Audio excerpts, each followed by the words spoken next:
Welcome to the Criminal Imagination. This series, Crime and Civilization, begins with a simple question. What if the true purpose of law is not justice but control? Across centuries, crime fiction has recorded the political fears of its age. From cursed kings and cunning thieves to corrupt judges and silent witnesses. Each episode investigates how power operates through a narrative, what it hides, who it condemns, and what happens when the system turns inward and begins to devour itself. Today, we dig into one of the most iconic mysteries in literary history, The Hound of the Baskervilles by Sir Arthur Conan Doyle. But this isn't just a ghost story, it's a Gothic crime file tangled in the machinery of empire, class anxiety, and the rational state struggling to suppress the folkloric terror of the past. In this episode, we will explore how the Hound of the Baskervilles stages a war between myth and modernity, superstition and science, fear and forensics. This is not merely about a spectral hound, it's about what must be done to domesticate the English countryside, contain the Gothic unconscious, and reassert the dominance of law and reason. Let's begin. Dartmoor. Swamps, fog, crumbling manors. The Hound of the Baskervilles opens not in the gleaming heart of empire, but in its misty periphery. The English countryside, ostensibly civilized, is thick with atavism, legends, and class decay. Unlike urban cases of theft or fraud, the moor harbors something far older and more resistant: myth. The landscape becomes a psychological map of everything modern England wants to repress. The moor is uncanny, a Gothic territory outside the jurisdiction of modern law. In choosing Dartmoor, Conan Doyle isn't just picking a spooky setting. He's locating the case where the state is the weakest, the margins, the estates, the past. Baskerville Hall, too, is decaying. A once great aristocratic family is now plagued by scandals, secrets, and degeneration. Sir Charles's death triggers more than a murder mystery. It threatens the crumbling social order of landed gentry. The terror is not simply the hound, but the fear that old England is coming apart. Sherlock Holmes represents the rational state. He is modernity incarnate, forensic, calculating, dispassionate. He doesn't believe in ghosts, legend, or demonic hounds. His entrance into the moor is symbolic, a mechanized intellect sent to disarm a feudal ghost story. Watson, on the other hand, plays the intermediary. He is the stand-in for the anxious middle class, educated, but still vulnerable to emotion and superstition. His letters to Holmes from Dartmoor tremble with unease. He hears the howls, he sees the shadows, he senses the hound's breath. Conan Doyle exploits this duality. Watson's fear stokes the Gothic atmosphere, while Holmes' rationalism waits in the wings like a secular god. The suspense derives from the tension between these registers, folklore versus deduction. But what's being performed isn't merely a murder investigation. It's an exorcism of the irrational. The hound, once revealed to be a chemically treated mastiff, becomes the stand-in for every terror that must be rationalized to preserve state order. Holmes reasserts Enlightenment logic over feudal mysticism. The modern detective becomes the agent of the rational state, silencing folklore not through violence, but by exploration and by explanation. Let's turn to class. Stapleton, the villain, is not a supernatural entity. He is a fatal gentleman, a schoolmaster with aristocratic pretensions, an impostor. His crime isn't just murder, it's social fraud. He attempts to inherit Baskerville Hall by feigning noble blood. This is key.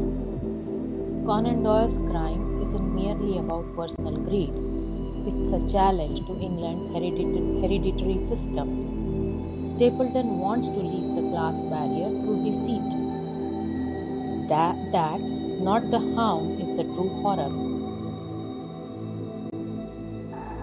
Baskerville Hall must remain in the hands of the right man, Sir Henry, whose return from Canada also signifies a colonial inversion. The empire's frontier now sends back its inheritor to restore ancestral order. The colonies, places of moral and legal ambiguity, are now returning to metropole, bearing both risk and redemption. Moreover, the novel was published in 1902 during the Second Boer War. Britain's global empire was cracking at the edges. The fear of disorder, whether abroad or at home, haunts the novel. The moor becomes a Gothic metaphor for empire's unconscious, vast, dark, unknowable. Stapleton's foreignness, his vaguely Spanish wife, his secret colonial past, is part of the moral and aesthetic vocabulary of suspicion. The crime fiction format absorbs and recodes the fears of class upheaval, colonial contamination, and social instability. At its core, The Hound of the Baskervilles is also a meditation on surveillance. Holmes watches in secret, he observes from the shadows, he withholds his presence until the exact moment it's needed. This isn't just narrative cleverness, it reflects the state's growing apparatus of observation. Holmes does not intervene immediately. He waits, gathers intelligence, studies patterns. This is modern policing, not brute force but the slow accumulation of data and strategic control. Compare this to the police in the novel, largely absent, ineffective, or irrelevant. The state's older law enforcement model, the country constable, the bumbling inspector, they are being eclipsed by the private consultant, the expert detective. This anticipates the rise of intelligence agencies, forensic departments, and specialized units. Holmes is a private citizen, but he operates with state authority. In fact, he becomes the symbol of a new state power, not based on brute domination, but epistemological superiority. He knows more, sees more, deduces more, and that makes him more powerful than any badge. In this way, crime fiction becomes a soft training manual in the logic of surveillance. Observe everything, trust reason, and accept that mysteries have solution, if only the right man is watching. The Gothic elements of the Hound of the Baskervilles, the hound, the moon, the ancestral curse, are not decorative. They are deeply political. Why does Conan Doyle resurrect the Gothic in an age of science and empire? Because the Gothic dramatizes what reason must suppress. The castle, the crypt, the beast, the fog, these are aesthetic emblems of everything the modern state wants to control: superstition, madness, inheritance, bloodlines, death. The Gothic makes visible the fragility of rational order. Holmes may solve the mystery, but the novel reveals how easily a society built on bloodlines, property, and masculinity can be unmoved by myth. The Gothic here functions as a haunting, the return of the repressed. Moreover, the hound itself is the weaponization of myth. Stapleton uses folklore to destabilize inheritance. In this sense, he doesn't just murder Sir Charles, he corrupts the very narrative authority of English history. It takes Holmes, the rational narrator, to undo this crime against both body and story. The Gothic, then, is not a threat to be eliminated. It is a political unconscious that must be continually subdued and occasionally revived for aesthetic or cautionary purposes. So, how do we situate the Hound of the Baskervilles within our broader project, reading crime fiction as a mirror of institutional history? This text is the perfect case file. It performs all the moves of the emergent state. It reclaims the territory from myth to surveillance and reason. It neutralizes class impersonation through forensic inheritance. It secures the estate by restoring patriarchal continuity. It replaces ghost stories with detective methods, and it asserts epistemic authority over superstition. But beneath this restoration is a flicker of unease. The novel needs the Gothic in order to dramatize its own triumph. Holmes's rationalism is only dazzling because the myth was so dark. The danger is never truly gone, it merely retreats, awaiting the next unraveling of the state order. Crime fiction then becomes a ritual of reassurance.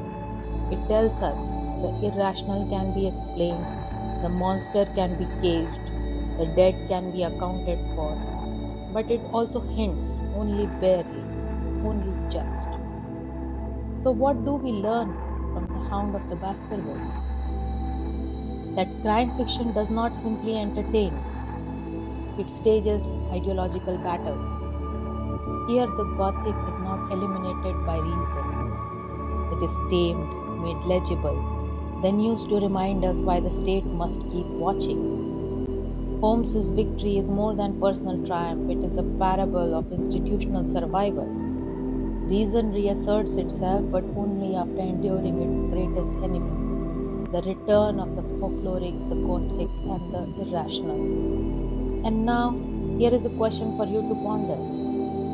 If the modern detective is the guardian of reason, what happens when reason itself becomes monstrous? When the tools of surveillance, deduction, and control begin to replicate the very fear they were meant to eliminate? Let us know your thoughts in the comments. We read everything. Until next time, stay curious, stay sharp. Remember, every crime story is a story of power, and every solved mystery is also a glimpse into the workings of a state struggling to stay coherent. You have been watching Crime and Civilization. We'll see you in the next case file.